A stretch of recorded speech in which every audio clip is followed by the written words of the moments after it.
Assalamualaikum warahmatullahi wabarakatuh. Perkenalkan, nama saya Jazid Fadil Imamsyah dari kelas A sore NIM 230601043. Di video ini saya akan menjelaskan materi tentang tugas besar pengantar teknik industri tahun 2023 sampai 2024 yang berjudul tiga implementasi topik body of knowledge perihal UKM Kopia yang kelompok kami wawancarai kemarin. Jadi materi yang pertama adalah BOK kelima, Quality and Reliability. Dari hasil wawancara yang telah kami lakukan bersama manajer CV Mas Ajiat atau Mas Omi, menjelaskan bahwasannya untuk mengendalikan kualitas dan target mengenai batas maksimum setiap produksi, beliau melakukan cara memonitoring dan juga memberikan target harian kepada pengrajin sebanyak 3 kodi atau 1 kodi sama dengan 12 pieces. Untuk target maksimum kekeliruan, manajer CV Mas Asyad menjelaskan bahwa untuk barang atau produk kekeliruan atau kecacatan yang dilakukan oleh pengrajin itu hampir tidak ada. Dikarenakan apabila kalau terdapat barang yang kekeliruan atau kecacatan itu langsung segera diperbaiki langsung.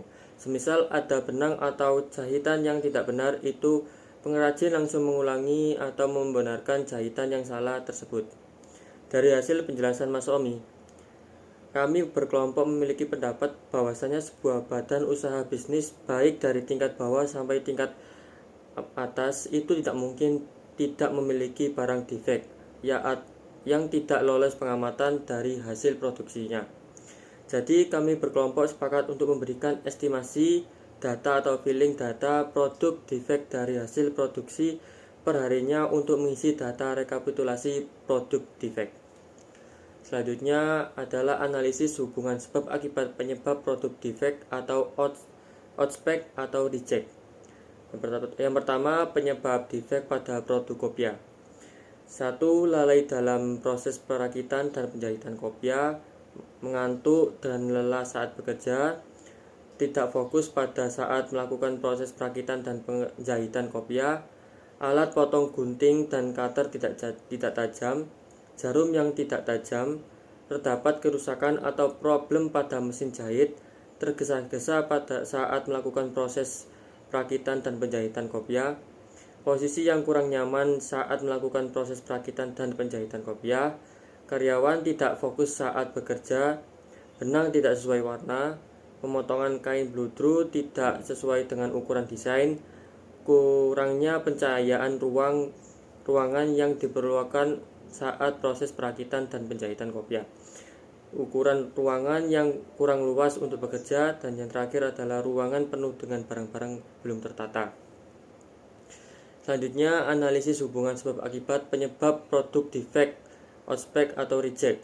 Jadi kesimpulannya, meskipun terdapat adanya penyebab produk defect pada kopia, pengrajin tersebut langsung merapikan dan membenarkan hasil produksi yang rusak pada produk kopia tersebut. Selanjutnya materi BOK yang ke-8. BOK yang kedua untuk saya tentang BOK 8 safety.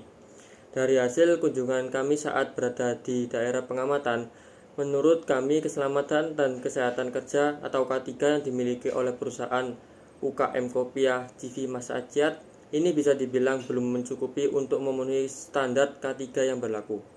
Dikarenakan pada saat kami melakukan kunjungan langsung ke tempat proses produksi kopia di CV Mas Ajiat, kami melihat ruangan proses produksi ini belum tertata dengan baik mengenai standarisasi K3 yang berlaku.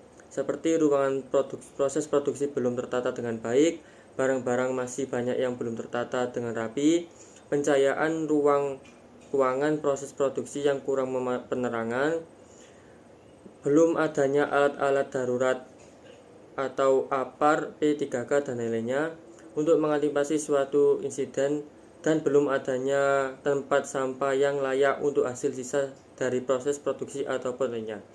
Untuk bagian proses perakitan dan penjahitan barang produksi itu juga belum menjalankan standar K3 yang berlaku. Seperti pada saat karyawan akan memotong bahan kain kopiah atau kain bos-bosan menggunakan cutter, karyawan tidak memakai alat pelindung diri atau APD dengan memakai sarung tangan pemotong agar terlindungi pada saat proses pemotongan bahan kain kopiah.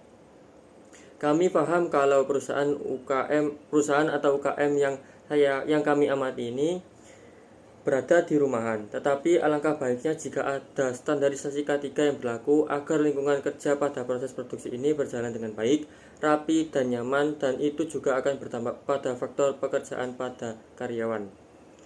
Selanjutnya, BOK yang ketiga saya adalah BOK 3 Engineering Economy.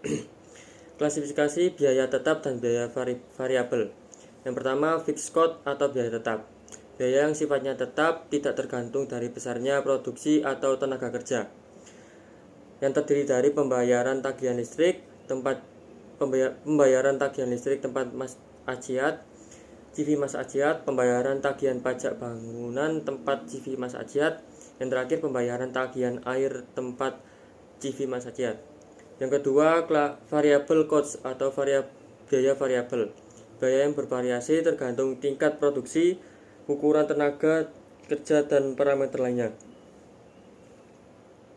yang berupa gaji atau upah untuk karyawan tenaga kerja CV Mas Ajiat, harga pembelian bahan-bahan impor kain bludru, biaya distribusian impor bahan-bahan pembuatan kopiah, biaya pendistribusian barang-barang hasil produksi, dan yang terakhir biaya alat-alat yang digunakan untuk proses produksi kopiah.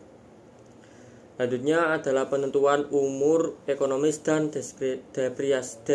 depresiasi produk berdasarkan metode. Yaitu yang saya gunakan adalah metode lurus. Pembelian alat mesin jahit dengan harga baru 2 juta, perkiraan 2 juta rupiah. Masa pemakaian 5 tahun dan nilai sisanya adalah 500.000. Jadi ini adalah rumusnya, yaitu DT sama dengan P kurangi SV per N. Selanjutnya jadi 2 juta dikurangi 500 dibagi 5 sama dengan 300 per tahun. Jadi ini adalah perkiraan atau kisaran nilai sisa. Bukan nilai sisa, kisaran depresiasi untuk UKM kopiah. Jadi gitu, sekian dari penjelasan dari saya. Mohon maaf apabila ada kata yang kurang paham, saya minta maaf. Wassalamualaikum warahmatullahi wabarakatuh.